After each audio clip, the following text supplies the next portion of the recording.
TLB's biology ക്ലാസ്സസിൻ്റെ പുതിയൊരു വീഡിയോയിലേക്ക് ഏവർക്കും സ്വാഗതം.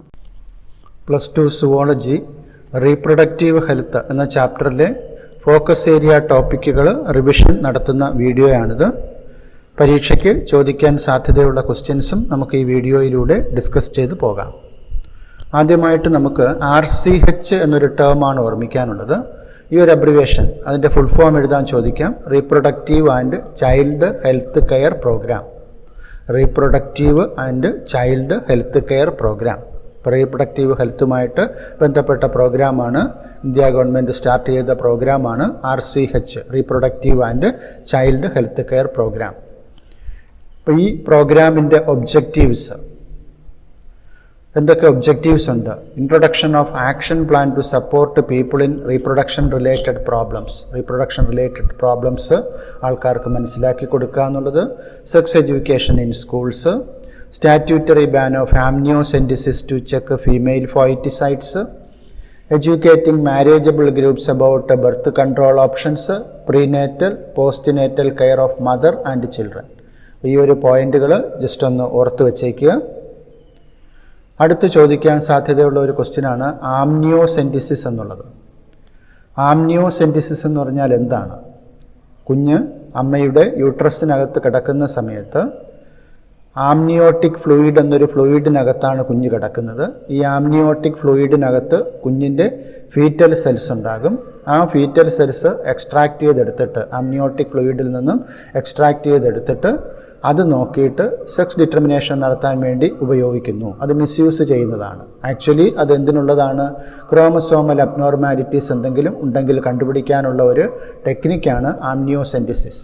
അപ്പം അതുകൊണ്ട് അത് ഫീറ്റൽ സെക്സ് ഡിറ്റർമിനേഷന് വേണ്ടി മിസ്യൂസ് ചെയ്യുന്നത് കൊണ്ട് amniocentesis is banned in our country. ഇപ്പോൾ ക്വസ്റ്റ്യൻ ചോദിക്കാം, amniocentesis is banned in our country, is this ban necessary? ഇങ്ങനെ ഒരു നിരോധനം ആവശ്യമുണ്ടോ? ആംനിയോസെൻറ്റിസിസ് എന്ന് പറഞ്ഞാൽ എന്താണ് answer? Amniocentesis is a prenatal diagnostic used to determine the chromosomal abnormalities of the unborn child. This technique may be misused for sex determination and the MTP of the female child.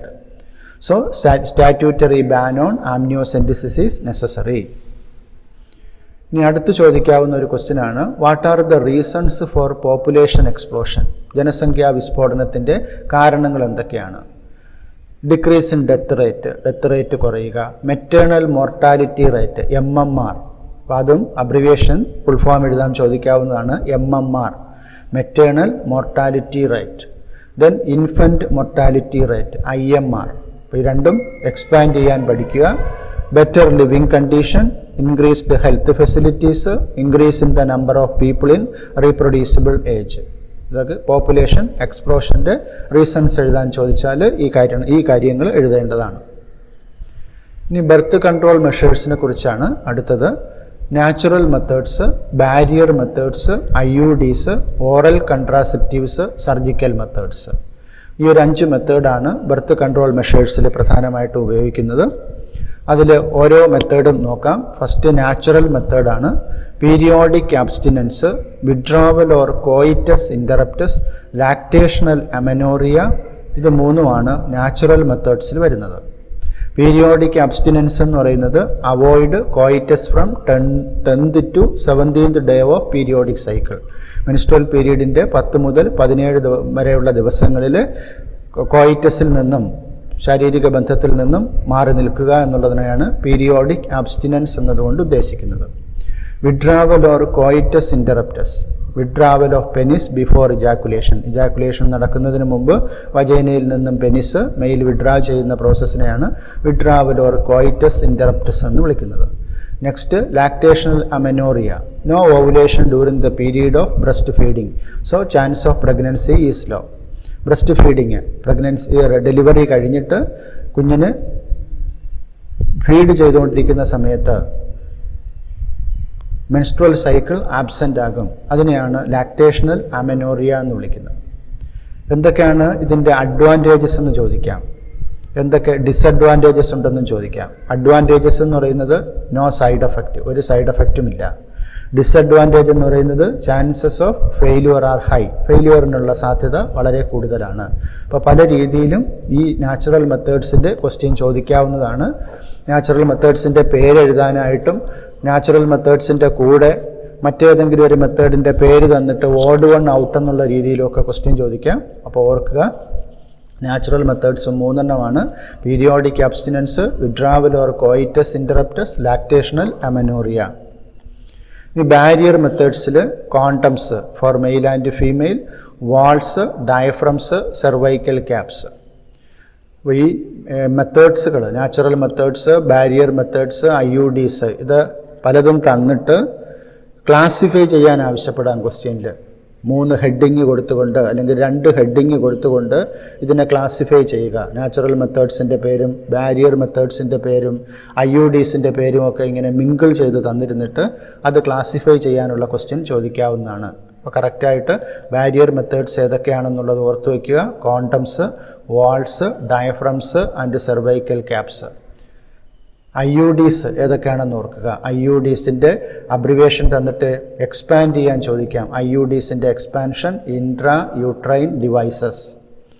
IUDസിനെ 3ആയിട്ട് classify ചെയ്യുന്നു: non medicated IUDs, copper releasing IUDs, hormone releasing IUDs. Non medicated IUDസിന് എക്സാമ്പിളാണ് Lippes loop. Copper releasing IUDസിന് എക്സാമ്പിളാണ് copper T, copper 7, multiload 375. Hormone releasing IUDസിന് എക്സാമ്പിളാണ് progestasert, LNG-20. ഈ ഒരു 3 ക്ലാസിഫിക്കേഷനും അതിൻ്റെ എക്സാമ്പിൾസും, അതും ഈ പറഞ്ഞതുപോലെ ഓഡ് വൺ ഔട്ടിൻ്റെ കൂട്ടത്തിലോ ക്ലാസിഫൈ ചെയ്യാനോ ഒക്കെ ഉള്ള ക്വസ്റ്റ്യൻസ് ആയിട്ട് ചോദിക്കാവുന്നതാണ്. Non medicated IUDs, copper releasing IUDs, hormone releasing IUDs, ഈ 3 കാറ്റഗറിയിലും വരുന്നവയുടെ എക്സാമ്പിൾസ് വളരെ ശ്രദ്ധ കൊടുത്ത് പഠിക്കേണ്ടതാണ്. അതുപോലെ തന്നെ ഈ ഒരു പിക്ചർ തന്നിട്ട് ഐഡൻറ്റിഫൈ ചെയ്യാൻ ചോദിക്കാം. കോപ്പർ ടീയുടെ പിക്ചർ തന്നിട്ട് ഐഡൻറ്റിഫൈ ചെയ്യാൻ ചോദിക്കാം. ഇനി IUDs എങ്ങനെയാണ് വർക്ക് ചെയ്യുന്നത് എന്നുള്ള ക്വസ്റ്റ്യൻ ചോദിക്കാം. Mode of action of IUDs. IUDs increase phagocytosis of sperms, സ്പേംസിനെ വിഴുങ്ങി നശിപ്പിക്കുന്നു. Copper ions suppress motility of sperms, സ്പേംസിൻ്റെ മൂവ്മെൻറ്റിനെ തടയുന്നു. Hormones make uterus unsuitable for implantation, hormone releasing IUDs release ചെയ്യുന്ന ഹോർമോൺസ് ഇംപ്ലാന്റേഷന് യൂട്രസിനെ അൺസ്യൂട്ടബിൾ ആക്കി മാറ്റുന്നു. ഇനി ഓറൽ കൺട്രാസെപ്റ്റീവിൻ്റെ എക്സാമ്പിൾ പ്രത്യേകം പ്രാധാന്യം കൊടുക്കുക. ഒന്ന് സഹേലി എന്ന് പറയുന്ന ടാബ്ലറ്റ് ആണ്. അതൊരു ഈസ്ട്രോജൻ പ്രോജസ്ട്രോജൻ കോമ്പിനേഷനാണ് ഈ സഹേലി എന്ന് പറയുന്ന ടാബ്ലറ്റ്. ഇനി മറ്റൊരു കൺട്രാസെപ്റ്റീവ് മെത്തേഡാണ് injections or implants. Hormones like progestogens or progestogen oestrogen combination can be used in the form of injections or implants. ഇപ്പോൾ റീപ്രൊഡക്റ്റീവ് കൺട്രാസെപ്റ്റീവ്സിൽ ഈ ഒരു മെത്തേഡും ഓർമ്മിക്കുക. ഇനി കൺട്രാസെപ്റ്റീവ്സിലെ അടുത്ത മെത്തേഡാണ് സർജിക്കൽ മെത്തേഡ്. അപ്പോൾ ഇത് മിക്കവാറുമൊക്കെ എക്സാമിന് ഫിഗർ തന്നിട്ട് ഐഡൻറ്റിഫൈ ചെയ്യാനുള്ള ക്വസ്റ്റ്യൻ ആയിട്ടായിരിക്കും ചോദിക്കുക. അപ്പോൾ ഇവിടെ മെയിൽ നടക്കുന്ന സർജിക്കൽ മെത്തേഡാണ് വാസക്ടമി, ഫീമെയിലിൽ നടക്കുന്ന സർജിക്കൽ മെത്തേഡാണ് ട്യൂബക്ടമി. വാസക്ടമിയിൽ എന്താണ് ചെയ്യുന്നത്? വാസ് ഡിഫറൻസ് എന്ന് പറയുന്ന ട്യൂബിനെ കട്ട് ചെയ്ത് ടൈ ചെയ്യുന്നു. ഇനി ട്യൂബക്ടമിയിലോ ഫലോപ്യൻ ട്യൂബ് അല്ലെങ്കിൽ ഓവിഡക്റ്റിനെ കട്ട് ചെയ്ത് ടൈ ചെയ്യുന്നു. ഇത് രണ്ടുമാണ് വാസക്ടമി ട്യൂബക്ടമിയുമാണ് സർജിക്കൽ മെത്തേഡ്സിൽ ഉൾപ്പെടുന്നത്. അപ്പോൾ വാസക്ടമി മെയിൽ സ്റ്റെറിലൈസേഷൻ മെത്തേഡാണ്, ട്യൂബക്ടമി ഫീമെയിൽ സ്റ്റെറിലൈസേഷൻ മെത്തേഡാണ്. ഫിഗർ തന്നിട്ട് ഐഡൻറ്റിഫൈ ചെയ്യാനും എക്സ്പ്ലെയിൻ ചെയ്യാനുമുള്ള ക്വസ്റ്റ്യൻ ഇതിൽ ചോദിക്കാവുന്നതാണ്. MTP അതും നമുക്കൊരു അബ്രിവേഷനാണ്, എക്സ്പാൻഡ് ചെയ്യാൻ ചോദിക്കാവുന്നതാണ്. Medical termination of pregnancy. Medical termination of pregnancy എന്താണ്? മെഡിക്കൽ ടെർമിനേഷൻ ഓഫ് പ്രഗ്നൻസി എന്ന് പറയുന്നത് intentional or voluntary termination of pregnancy before full term is called MTP or induced abortion. അപ്പോൾ കുഞ്ഞ് അമ്മയുടെ ഗർഭപാത്രത്തിൽ വെച്ച് തന്നെ കുഞ്ഞിനെ നശിപ്പിച്ച് കളയുന്ന പരിപാടിയാണ് MTP എന്ന് വിളിക്കുന്നത്. നോർമലി കുഞ്ഞിന് എന്തെങ്കിലും ക്രോമസോമൽ അബ്നോർമാലിറ്റീസോ അല്ലെങ്കിൽ എന്തെങ്കിലും ഡിഫക്റ്റുകളോ ഉണ്ടെങ്കിൽ അത് ആ കുഞ്ഞിനെ വളരാൻ അനുവദിക്കാതെ നശിപ്പിച്ച് കളയുക എന്നുള്ളതാണ് ലീഗലി അതിന് അനുവാദം നൽകിയിട്ടുള്ളത്. എന്നാൽ ഇതും മിസ്യൂസ് ചെയ്യുന്നുണ്ട് എന്നുള്ളതാണ്. Voluntary termination of pregnancy before full term is called MTP. MTP is safe during first trimester. MTP safe ആയിരിക്കുന്നത് ആദ്യത്തെ 3 മാസത്തിനകമാണ്. up to 12 weeks of pregnancy. NTP is legally banned in India to avoid its misuse, female foeticide or misuse. STDs അഥവാ sexually transmitted diseases അല്ലെങ്കിൽ VD venereal diseases അല്ലെങ്കിൽ RTI reproductive tract infections, അത് sexual intercourse വഴി പകരുന്ന ഡിസീസസിനെ commonly പറയുന്ന ഒരു ടേമാണ് ഈ terms STDs എന്നോ VD എന്നോ RTI എന്നോ വിളിക്കുന്നത്. അതിൻ്റെ എക്സാമ്പിൾസ് ആണ് നമുക്ക് ശ്രദ്ധ കൊടുത്ത് പഠിക്കേണ്ടത്. Gonorrhoea, syphilis, genital herpes, genital warts, chlamydiasis, trichomoniasis, hepatitis B, AIDS. Examples ആവർത്തിച്ച് മനസ്സിൽ ഉറപ്പിക്കുക. ഇതിൽ ഒരു കാര്യം പ്രത്യേകം ഓർമ്മിക്കേണ്ടത് hepatitis B, genital herpes, HIV infections, ഈ 3 ഡിസീസും കംപ്ലീറ്റ്ലി ക്യൂറബിൾ അല്ല, ചികിത്സിച്ച് ഭേദമാക്കാൻ പറ്റുന്നതല്ല. ബാക്കി ഡിസീസസ് എല്ലാം നേരത്തെ കണ്ടെത്തിയാൽ ചികിത്സിച്ച് ഭേദമാക്കാൻ പറ്റും. അപ്പോൾ ആ രീതിയിൽ വേണമെങ്കിൽ ഈ ക്വസ്റ്റ്യനെ ഒന്ന് ക്ലാസിഫൈ ചെയ്യാൻ ആവശ്യപ്പെടാം. ഈ രീതിയിൽ ഗൊണേറിയ, സിഫിലിസ്, ജനൈറ്റൽ ഹെർപ്സ്, അതിൻ്റെ കൂടെ തന്നെ ഹെപ്പറ്റൈറ്റിസ് B തന്നിരിക്കുന്നു. ഓഡ് വൺ ഔട്ട് എന്ന് പറയുമ്പോഴത്തേക്ക് നമ്മളവിടെ ഈ ഒരു പോയിന്റ് ഓർമ്മിക്കുക. ഹെപ്പറ്റൈറ്റിസ് B എന്തുകൊണ്ട് ഓഡ് വൺ ആകുന്നു എന്നുള്ളത് ഓർമ്മിക്കുക. എന്തൊക്കെയാണ് STDs അല്ലെങ്കിൽ STIs പ്രിവെൻറ്റ് ചെയ്യാൻ വേണ്ടി എടുക്കേണ്ട പോളിസീസ്? അത് ക്വസ്റ്റ്യൻ ചോദിക്കാവുന്നതാണ്. Avoid sex with unknown partners or multiple partners. Always use condoms during coitus. In case of doubt go to a qualified doctor for early detection and get complete treatment if diagnosed with disease.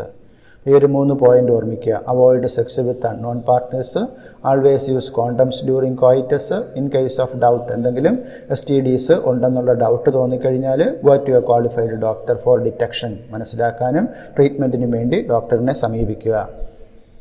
ഇനി അടുത്ത ടോപ്പിക്കാണ് infertility. What is infertility എന്ന് ചോദിച്ചാൽ inability to conceive or produce children even after 2 years of sexual cohabitation is called infertility. 2 വർഷത്തോളം ഒരുമിച്ച് താമസിച്ചിട്ടും കുഞ്ഞുങ്ങൾ ഉണ്ടാകുന്നില്ല എന്നുണ്ടെങ്കിൽ അതിനെ പറയുന്ന ടേമാണ് ഇൻഫെർട്ടിലിറ്റി. അപ്പോൾ ഇവിടെ നമുക്ക് കുറേ അബ്രിവിയേഷൻസ് ഉണ്ട്. IVF, ET, SWIFT, IUT, GIFT, XC, AI, IUI. പ്രധാനമായിട്ട് ഇവയുടെ എല്ലാം എക്സ്പാൻഷൻ എഴുതാനുള്ള ക്വസ്റ്റ്യൻ ചോദിക്കാം. ഇവയെല്ലാം ഉൾപ്പെടുന്നത് ആർട്ട് എന്ന് പറയുന്ന ഒരു സിംഗിൾ ടേമിനകത്താണ്. That is assisted reproductive technologies. Assisted reproductive technologies ഏതൊക്കെയാണ്? IVF full form in vitro fertilisation, ET embryo transfer, SWIFT zygote intra fallopian transfer, IUT intra uterine transfer, GIFT gamete intra fallopian transfer, XC intra cytoplasmic sperm injection, AI artificial insemination, IUI intra uterine insemination. അപ്പോൾ ഇത് ഓരോന്നും എന്താണെന്നുള്ളത് വ്യക്തമായിട്ട് മനസ്സിലാക്കിയിരിക്കണം. ഈ ഒരു IVFും followed by embryo transfer is popularly known as എന്ത് പ്രോഗ്രാം? അങ്ങനെ ഒരു ക്വസ്റ്റ്യൻ ചോദിക്കാം. IVF followed by embryo transfer is known as test tube baby programme. The zygote, ആദ്യം നമുക്ക് SWIFT എന്താണെന്ന് നോക്കാം. സൈഗോട്ട് ഇൻട്രാ ഫാലോപ്പിയൻ ട്രാൻസ്ഫർ എന്ന് പറയുന്നത് zygote or early embryos up to 8 blastomeres. Zygote അല്ലെങ്കിൽ 8 ബ്ലാസ്റ്റോമിയർ സ്റ്റേജിൽ എത്തുന്ന എംബ്രിയോയെ ഫാലോപ്പിയൻ ട്യൂബിനകത്തേക്ക് ട്രാൻസ്ഫർ ചെയ്യുന്ന പ്രോസസ്സാണ് SWIFT, zygote intra fallopian transfer. ഇനി IUT എന്ന് പറയുന്നത് embryo with more than 8 blastomeres transfers into uterus. 8 blastomeres വരെ ആണെങ്കിൽ അതിനെ SWIFT എന്ന് വിളിക്കുന്നു. അതിന് മുകളിലുള്ള വളർച്ചയെത്തിയ ഭ്രൂണത്തിനെയാണ് യൂട്രസിനകത്തേക്ക് നിക്ഷേപിക്കുന്നതെങ്കിൽ അതിനെ IUT എന്ന് വിളിക്കുന്നു, ഇൻട്രാ യൂട്രൈൻ ട്രാൻസ്ഫർ എന്ന് വിളിക്കുന്നു. ഇനി ഇൻ വിവോ ഫെർട്ടിലൈസേഷൻ എന്ന് പറയുമ്പോൾ embryos formed in vivo fertilisation എന്ന് പറയുന്നത് fusion of gametes within the female, ബോഡിക്കകത്ത് വെച്ചാണ്. ഇവിടെ നമ്മൾ ബോഡിയുടെ വെളിയിൽ വെച്ച് നടത്തുന്നതിനെ വിളിക്കുന്ന പേരാണ് ഇൻ വിട്രോ ഫെർട്ടിലൈസേഷൻ. GIFT എന്താണെന്ന് നോക്കിയേ. Transfer of an ovum collected from a donor into the fallopian tube of another female who cannot produce one. Transfer of an ovum collected from a donor, ഡോണറിൽ നിന്നും collect ചെയ്യുന്ന ovum എവിടേക്ക് transfer ചെയ്യുന്നു? Fallopian ട്യൂബിലേക്ക് transfer ചെയ്യുന്നു. നേരത്തെ നമ്മളതിനെ zygote ആക്കിയിട്ടാണ് transfer ചെയ്തത്. ഇവിടെ അത് ഗമീറ്റ് ആയിട്ട് സ്റ്റേജിൽ തന്നെ ഗമീറ്റ് പ്രൊഡ്യൂസ് ചെയ്യാൻ കപ്പാസിറ്റി ഇല്ലാത്ത ലേഡീസിൽ ട്രാൻസ്ഫർ ചെയ്യുന്നു. But can provide suitable environment for fertilisation and further development is GIFT. അതിൻ്റെ എക്സ്പാൻഷൻ എന്താണ്? Gamete intra fallopian transfer. പിന്നെ ICSI, intracytoplasmic sperm injection. It is a method in which the sperm is directly injected into the ovum to form the zygote in the laboratory. ലബോറട്ടറിയിൽ വെച്ചിട്ട് സ്പേമിലേക്ക് എഗ്ഗിലേക്ക് സ്പേമിനെ ഡയറക്റ്റായിട്ട് inject ചെയ്യുന്ന പ്രോസസ്സിനെ വിളിക്കുന്ന പേരാണ് ICSI. Artificial insemination. Artificial insemination എന്ന് പറയുമ്പോഴത്തേക്കും infertility cases due to inability of the male partner to inseminate the female or due to very low sperm count in the ejaculates can be corrected by artificial insemination. ഇപ്പോൾ മെയിൽസിൻ്റെ sterility കൊണ്ട്, മെയിൽസിന് inability കൊണ്ട്, inseminate ചെയ്യാനുള്ള inability കൊണ്ട് എന്ത് ചെയ്യുന്നു?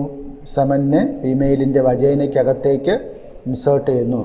അതിനെയാണ് ആർട്ടിഫിഷ്യൽ ഇൻസെമിനേഷൻ എന്ന് വിളിക്കുന്നത്. In this technique semen collected either from the husband or healthy donor is artificially introduced either into the vagina or into the uterus of the female called IUI. അതിന് intra uterine insemination എന്ന് വിളിക്കുന്നു. ഓരോ ടെക്നിക്കുകളും എന്തിനു വേണ്ടി ഉപയോഗിക്കുന്നു, ആരുടെ സ്റ്റെറിലിറ്റിക്ക് പരിഹാരമായിട്ടാണ് ഉപയോഗിക്കുന്നത് എന്നുള്ള ക്വസ്റ്റ്യനും നമുക്കവിടെ എക്സ്പെക്റ്റ് ചെയ്യാവുന്നതാണ്. അപ്പോൾ അത് ആ രീതിയിൽ ഇത് മനസ്സിലാക്കി മനസ്സിൽ ഉറപ്പിക്കുക. ഇത്രയും കാര്യങ്ങളാണ് നമുക്ക് റീപ്രൊഡക്റ്റീവ് ഹെൽത്തിൽ നമുക്ക് പഠിക്കേണ്ടത്. For video lessons please subscribe TLP's biology classes. Thank U.